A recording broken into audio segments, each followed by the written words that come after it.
우리 지윤이가 안 보이는데 독감 걸려서 안 왔나 봐요. 지난주 금요일에도 센터에 독감 걸렸다고 안 왔는데 오늘 또 이제 빈자리가 많이 있네요. 사실 오늘 설교에 지윤이 얘기로 시작하는데요. 지윤이가 없으니까 이제 마음 놓고 뒷담화를 하면 되는 건가요? 우리 이제 제가 지역아동 센터에서 애들이랑 축구하면서 지내는 걸 즐거워하고 있는데요. 요즘에 축구하는 애들이 많이 줄어들었어요. 전에는 이제 우리 은찬이가 저랑 많이 놀아줬는데 은찬이가 없고 은찬이 친구들도 없어지니까 다른 애들도 이제 많이 없어졌어요. 요즘에 그래서 제가 주로 지윤이를 붙잡고 나랑 놀아줘 그러면서 축구를 하곤 합니다. 지윤이가 요즘에 보면 아시겠지만 대나무처럼 키가 컸어요. 대나무처럼 키가 크면서 속도도 빨라지고 그것뿐 아니라 축구가 어떤 지점을 지났는지 축구를 굉장히 잘하게 됐어요. 여기는 아직 와닿지 않을 수도 있는데 저기 은찬이는 봤으니까 좀 알겠죠? 애가 빨라지기도 했고 전체적으로 축구 센스가 되게 좋아졌어요. 그래서 막 빈 공간으로 막 뛰어가기도 하고 슛도 원래 좋았는데 이제 막 감차도 막 차고 그래요. 그래가지고 지훈이랑 이제 많이 노는데 애들이 많이 없으니까 요즘에는 저희 이제 센터에 있는 어떤 선생님이 있거든요. 축구 좋아하는 선생님 한 명 있어요. 이한 쌤이라고. 그 쌤이랑 뭐 저기 민석 쌤이랑 저랑 또 이제 지훈이랑 1대1을 하거나 뭐 2대1 하거나 놀 때도 많아요. 근데 얼마 전에 벌써 이제 2, 3주 전인데 지훈이랑 1대1을 했는데 졌어요. 완전 졌어요. 이제 저만 졌냐? 이제 또 이제 저만 진 게 아니라 그 이한 쌤이라는 분도 처참하게 졌어요. 그래서 왜 이렇게 잘해? 그러고 있었는데 이게 그러면은 이제 그 다음에 또 1대1을 또 했죠. 그럼 그 다음에 또 졌냐? 그 다음에 또 제가 이겼어요. 이제 그 다음에 제가 밀었거든요. 밀지 않으면 이길 수가 없어요. 근데 그것뿐 아니라 얘가 실력이 이제 올랐는데 사실은 그 다음에는 그 전만큼은 조금 못했어요. 그래서 이게 어떤 날은 되게 잘하고 어떤 날은 좀 고만 못하고 그게 좀 반복되더라고요. 제가 오늘 이야기를 왜 시작하냐? 이게 축구만의 이야기가 아니에요. 우리가 이제 공부를 해도 그렇고 우리가 다른 운동을 해도 그렇고 좀 왔다 갔다 하는 것들을 경험해요. 특히 공부는 사실 공부는 좀 보통은 올랐다가 떨어지진 않아요. 보통은 이제 특히 모의고사 같은 경우는 잘 떨어지지는 않는데 성적이 아무리 공부해도 막 안 오르는 걸 경험하다가 갑자기 오르는 걸 경험하기도 해요. 운동도 그렇거든요. 운동도 맨날 똑같다가 갑자기 확 올라요. 제가 이제 축구도 그렇지만 개인적으로 이제 근력 운동을 할 때도 보면은 이제 턱걸이를 계속 하거든요. 그러면 막 한 개 하다가 어느 날 갑자기 네 개가 돼요. 네 개 하다가 어느 날 갑자기 7개가 돼요. 7개 하다가 계속 7개 하다가 어느 날 갑자기 10개가 돼요. 이렇게 되더라고요. 근데 이게 또 축구 실력도 그렇고 또 확 올랐다가 그 다음에는 좀 안정될 때까지는 왔다 갔다 하는 거예요. 떨어졌다가 다시 올랐다가. 공부도 마찬가지예요. 성적이 이렇게 오르는 사람은 거의 없어요. 성적이 안 오르다가 확 올랐다가 또 안 올랐다가 확 올랐다가 어느 날 떨어지기도 했다가 막 그래요. 이런 것들을 이제 우리가 앞으로 더 많이 경험하게 될 거예요. 그러면 우리 실력이 진짜로 올라갔다 내려갔다 하냐? 사실은 이제 크게 보면은 우상향하는 중이에요. 오락가락하면서 마치 주식은 아직 안 하시죠? 보통 이제 주식이 우상향하거든요. 보통은 이제 경제가 발전하면서 근데 그냥 안 올라가요. 이렇게 올라갔다가 팍 떨어지다가 그러면서 이렇게 올라가요. 그렇게 우리의 삶의 여러 가지가 이렇게 올라가는 거예요, 결국은. 근데 오락가락하면서 올라간다는 거예요. 그럼 이제 이야기를 제가 결국 어디에 쓰고 싶어서 이야기를 이렇게 꺼냈냐? 우리 신앙생활에 대한 이야기를 하고 싶어서 이야기를 꺼냈어요. 신앙생활을 잘하냐 못하냐 이런 게 있어요. 뭐냐? 신앙생활에서 실력이라고 하면 좀 이제 애매할 수 있겠는데 어떤 지표라고 할 수 있는 거는 분명히 있어요. 왜냐하면 성경은 믿음이 자라난다는 표현을 쓰고 있거든요. 그러니까 이게 전과 똑같지 않은 거예요. 분명히 전보다 나아지는 부분이 있어야 돼요. 근데 그게 어디서 드러나냐? 가장 대표적으로는 그리고 가장 확실한 지표는 성품의 변화예요. 모든 성도는 예수님에 이르기까지 자라나는 거예요. 다른 게 아니라 예수님의 성품에 이르는 데까지 자라나는 건데, 그 성품을 이제 구체적으로 이야기하면 성령의 열매죠. 사랑과 희락은 기쁨입니다. 화평과 오래 참음과 자비와 양선과 충성과 온유와 절제입니다. 이런 것들이 우리 삶에 점점 드러나요. 그래서 그 최종 꼭대기에 누가 계시냐? 이 성령의 열매가 다 드러나신 분, 예수님이 계신 거예요. 예수님의 모습이 점점 우리 속에 드러나는 거죠. 그래서 이게 많이 드러나면 많이 드러날수록 신앙생활을 내가 잘하고 있다 생각을 하셔도 되겠습니다. 내가 이제 전에 같으면은 이 정도는 참지 않고 욕하거나 싸웠어. 근데 이제 어느 날 보니까 이 정도는 내가 좀 참아, 인내가 돼. 그러면 내가 이제 오래 참음이 내 안에 드러나고 있는 건 거죠. 내가 전에는 어떤 사람을 볼 때 자비가 별로 없었어요. 어떤 이제 불쌍한 사람을 볼 때 내 마음속에 자비의 마음이 없었는데, 이제는 좀 저 사람도 저 사람대로 사정이 있겠지, 그러면서 자비의 마음이 생겨가요. 그러면 내 안에 점점 성령의 열매가 나타나고 있다는 거예요. 근데 이제 제가 아까 시작할 때 뭘 얘기했어요? 실력이라는 게 왔다 갔다 한다 그랬잖아요. 심지어 이 내 삶에 하나님의 어떤 이제 은혜를 받아서 이런 성령의 열매가 나타나는 것들도 왔다 갔다 할 수 있다는 거예요. 내가 점점 더 예수님을 닮아가면서 그냥 꾸준히 이렇게 갔으면 좋겠는데, 이렇게 좀 닮아가는가 싶더니 어느 날 고꾸라지는 날이 있다는 거예요. 이것도 2, 3주 정도 전의 일인데, 저희 집에 이제 실명은 거론하지 않겠습니다만, 저랑 동거하는 사람 중에 한 분이 저에게 이제 와서 따져 물었습니다. 아빠, 내 과자 아빠가 먹었지? 그러면서 이제 승질을 내는 거예요. 제가 보기에는 진짜 승질 내는 것 같았거든요. 그래서 제가 한두 번 이렇게 대답하다가 이제 짜증이 확 났어요. 야, 네가 내 거 먹었으면 네가 더 많이 먹었지. 내가 네 거 얼마나 먹었다고 그러냐? 그래서 막 다다다다 따졌어요. 근데 얘가 어떻게 반응을 했겠어요? 아빠가 이제 갑자기 막 승질 내니까 얼음이 된 거예요. 그래서 얼음이 됐다가 눈물 뚜르르 이렇게 된 거예요. 나중에 얘기를 해보니까 얘가 이제 장난친 거예요, 장난. 근데 이제 제가 그날 이제 예민하게 반응한 거죠. 제가 평소에 막 딸내미랑 과자 갖고 싸우고 막 승질내고 그러는 사람은 아닙니다. 근데 그날은 그랬어요. 뭘 얘기하고 싶은 거겠어요? 왔다 갔다 한다는 거예요. 지금 또 이제 이 자리에 없는데, 우리 센터 다니는 또 이 자리 없는 또 다른 한 친구가 이런 표현을 쓴 적이 있어요. 이제 너 여자친구 생겼냐? 그랬더니 저 여자친구 없어요. 전 벌레예요. 막 이런 표현을 쓴 친구가 있었는데, 저는 그런 표현은 안 쓰는데 이제 가끔 그런 생각이 들 때가 있었어요. 난 쓰레기야. 나 왜 이러는 거야? 그런 생각이 들 때가 있었어요. 내가 그리스도인으로서 산다고 하면서도 왜 이렇게 또 똑같이 예전에 이제 극복했던 것 같은 삶의 문제를 다시 마주하고 다시 거기서 넘어질까? 내가 센터에서는 선생님이라고 하는데 똑같이 애들처럼 왜 이렇게 굴까? 내가 집에서는 아빠고 교회에서는 목사고, 내가 나름대로 신앙생활을 하면서 계속 하나님 안에 다뤄온 내 안에 어떤 모습들이 있는데 나는 왜 여전히 이러고 있을까? 이런 지점이 분명히 있다는 건 거죠. 그러면 이제 자괴감이 드는 거예요. 난 쓰레기야. 이런 마음이 들 때가 있다는 건 거죠. 그럴 때 내 모자란 모습을 다시 직면했을 때, 그리하여 내 신앙생활 자체에 어떤 내가 잘 가고 있는가 회의감이 들거나 자신이 없을 때, 의심이 들 때, 그때 필요한 것이 무엇이냐?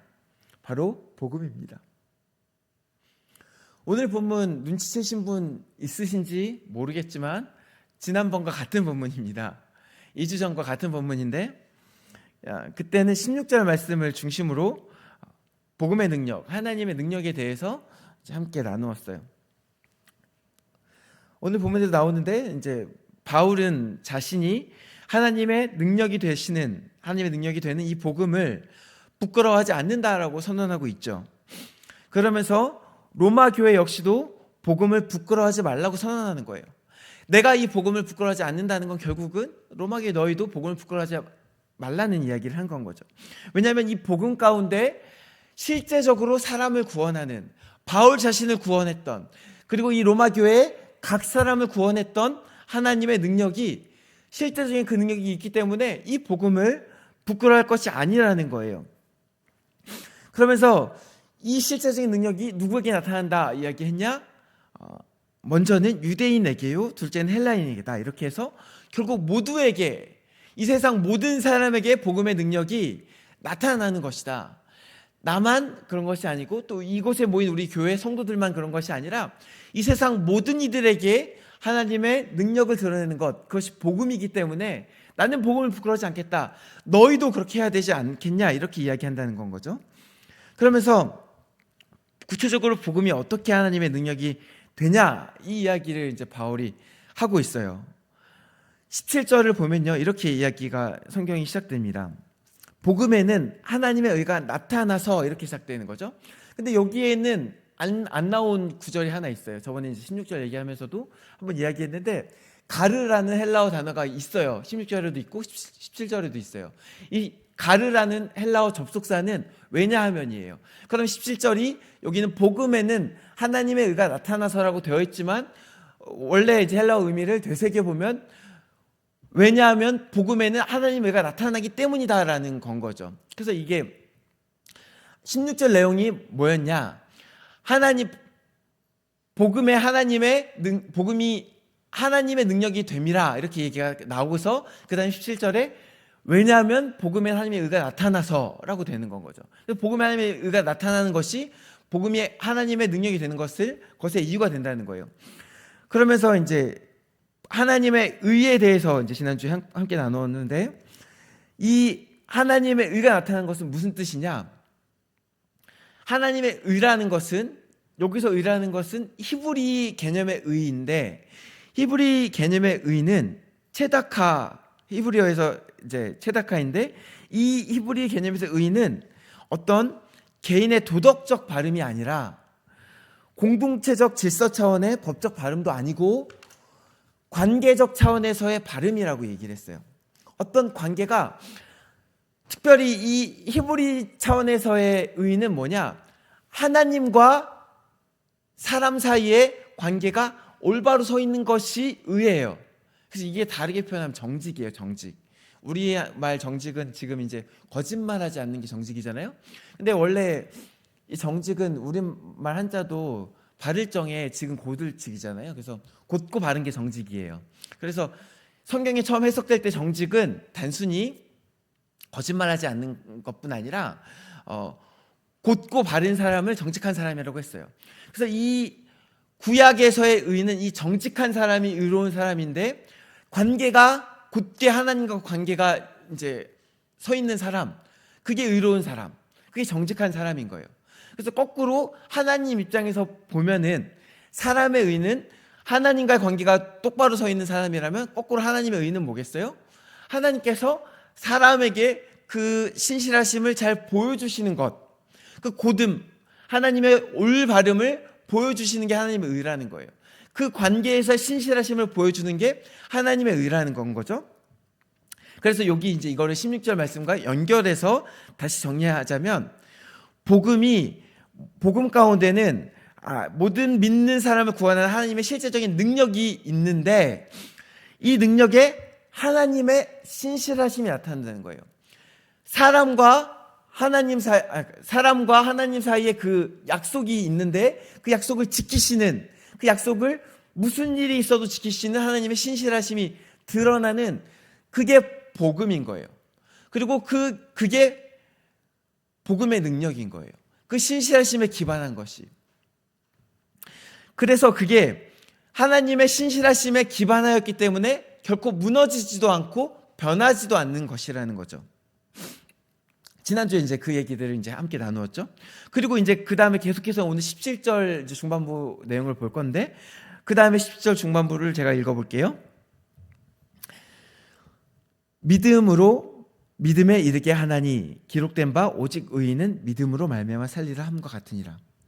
그래서 바울은 이 하나님의 신실하심 이야기를 하면서 복음 가운데 하나님의 신실함이 나타나고, 그 하나님의 신실하심의 근거 하나님의 능력이 나타나는데 그게 곧 무슨 얘기냐? 그래서 결국은 믿음에서 믿음으로 이르게 한다는 거예요. 그 이야기가 지금 바울이 이제 이 복음에 대해 설명하고 있는 거예요. 근데 이 이야기도 사실은 이야기 되게 어려워요. 믿음으로 믿음에 이른다는 말이 뭔 말이에요? 앞에 있는 믿음이랑 뒤에 있는 믿음이 혹시 헬라어로 다른 단어일까요? 아니에요. 같은 단어예요. 그럼 이제 같은 단어에서 시작해서 같은 단어로 도달한다는 거잖아요. 지금 믿음이 시작점이면서 믿음이 도달점이에요. 믿음이 지금 어떤 이 수단이면서 믿음이 결과예요. 그럼 믿음, 이 앞에 있는 믿음하고 뒤에 있는 믿음이 왜 이렇게 구분되어 있는 건지 알 수가 없어요. 이게 우리가 갖고 있는 어떤 일반적인 독해나 논리 방법으로는 이해할 수 없는 어려운 이제 말씀인 거예요. 근데 여기서 바울이 바로 또 연결해서 뭐라고 말하고 있어요? 기록된 바 오직 의인은 믿음으로 말미암아 살리라 함과 같으니라. 이렇게 하면서 하박국에 있는 말씀을 인용하고 있어요. 이 말씀이 이 말씀과 같다는 거예요. 믿음으로 믿음에 이른다는 말이 하박국에 나오는 의인은 믿음으로 말미암아 살리라 한다는 말과 같다는 거예요. 그럼 이제 우리 하박국 말씀을 보면 되는 거예요. 이제 하박국 말씀에는 그러면 이게 어떤 맥락에서 나오는 말씀이냐? 이게 하박국 2장에 나오는 2장 4절에 나오는 말씀인데요. 하박국은 선지자 이름이에요. 근데 언제 활동했던 선지자냐? 바벨론이 이제 막 침략할 때 그때 활동했던 선지자예요. 이 하박국 본문을 보면은 처음에 어떤 이야기로 시작되냐? 하박국이 하나님한테 물어봐요. 하나님, 세상이 왜 요지경입니까? 하나님, 저기 저 나쁜 놈이 망해야 되는 거 아닙니까? 권선징악이 이루어져야 되는 거 아닙니까? 근데 왜 저기 나쁜 놈이 더 잘 나가고 있습니까? 나쁜 놈들이 왜 더 떵떵거리고 있습니까? 이 의로운 자를 핍박하던 자들이 왜 더 성공하는 것 같습니까? 그러면서 하나님께 묻습니다. 그때 하나님께서 대답하세요. 자 봐라, 저 갈대아 사람들 내가 일으켰나니 그들이 너희의 심판이다. 이 갈대아 사람이 누구예요? 바벨론 사람.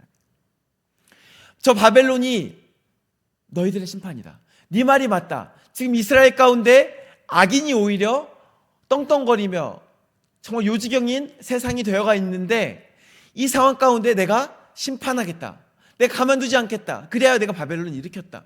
그러니까 이제 하박국이 조금 더 욱합니다. 왜냐하면 갈대아 사람들은 더 하거든요. 갈대아 사람들은 더 잔인하고 더 나빴고 더 악하거든요.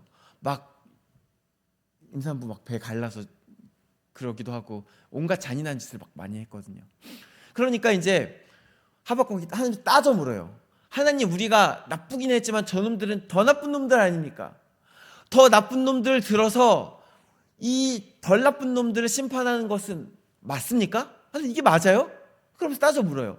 그러면서 2장 1절에 이야기하기를 내가 성루에 서서 하나님이 어떻게 답하실지 보겠다. 내가 두고 보겠습니다. 하나님, 내가 묻습니다. 하나님, 이거 맞습니까? 바벨론 더 나쁜 놈들인데 더 나쁜 놈들이 와서 우리들을 치는 게 맞습니까? 우리가 저 악한 자들만 심판해야 되는 거 아닙니까? 저 갈대아인들이 와서 우리 속에 악인도 치고 의인도 치고 이게 맞습니까? 저놈들은 더 나쁜 놈인데 이게 맞습니까? 하면서 화를 내면서 내가 볼 겁니다. 하나님 뭐라고 대답하는지 내가 높이 서서 볼 겁니다. 그래서 이렇게 따져 묻는 거예요. 열받은 건 거죠. 그때 하나님께서 주신 대답이 이제 오늘 본문에 인용된 말씀인 거예요. 이제 2장 4절 말씀을 제가 읽어볼게요. 보라, 그의 마음은 교만하며 그 속에서 정직하지 못하나 의인은 그의 믿음으로 말미암아 살리라. 이런 맥락 가운데 하나님께서 하신 대답 중에 이 말씀이 있는 거예요. 보라, 그의 마음은 교만하며 그 속에서 정직하지 못하나 의인은 그의 믿음으로 말미암아 살리라. 여기서 이제 두 부류의 사람이 나와요. 그의 마음은 교만하며 그 속에서 정직하지 못하나. 교만하여 정직하지 못한 그가 나오고요. 반대로 믿음으로 사는 의인이 나와요. 그러면 이제 여기서 그는 누구입니까? 이 맥락에서 그는 당연히 바벨론 사람이겠죠. 왜냐하면 그 앞에서 바벨론이 하나님의 심판이라는 얘기를 하니까 이제 그 바벨론에 대해서 이제 따지고 물은 직후에 하나님께서 하신 말씀이잖아요. 그래서 이 그는 바벨론이에요. 바벨론은 자기의 만족할 수 없는 욕심으로 여러 나라를 침략하던 사람들이었어요. 교만하여 스스로를 높이던 사람들이었고요. 다른 모든 민족들을 짓누르던 자들이었어요. 폭력으로 짓누르던 자들이었죠. 이 말씀에서 하박국 선지자가 선포한 의의는 믿음으로 살리라 선언했는데 이 바벨론 사람들과 반대되는 의미에서 이제 선언한 거죠. 그래서 이 방금 말한 것처럼 바벨론 사람과 의인이 대비되는데 이 바벨론 사람에 대해서 특별히 하박국은 하박국은 뭐라고 기록하고 있냐면 첫 번째로 교만하다 이렇게 선언하고 있어요. 교만한 자들은 어떤 사람들입니까? 교만한 자들은요, 스스로를 믿는 자들이에요. 내 힘을 믿고 내 능력을 믿는 자들, 그래서 나 외에 다른 신이 없다 이렇게 주장하는 자들, 하나님도 필요 없고 다른 무엇도 필요 없다, 그냥 내가 원하는 대로 하면 된다 이렇게 주장하는 자들이 교만한 자들이에요. 그래서 이 교만한 자들은 그 속에 정직하지 못해요. 아까 제가 정직이 어떤 거라고 그랬죠? 히브리 개념의 정직이 뭐라고 그랬죠? 단순히 거짓말하지 않는 사람이 아니라 하나님 앞에 관계가 올곧게 서 있지 않은 자들이에요. 이 교만한 자들은 자기 자신을 믿기 때문에 하나님과 관계가 올곧게 서지 않아요. 그래서 하나님과 관계가 끊어진 자들인 거죠.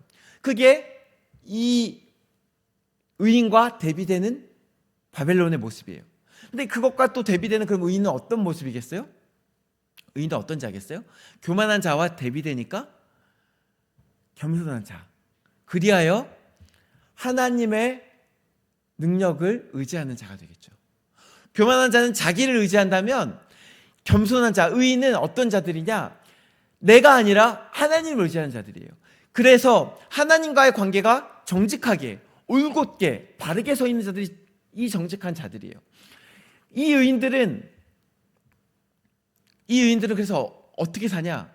이 의인들은 믿음으로 말미암아 사는 거죠.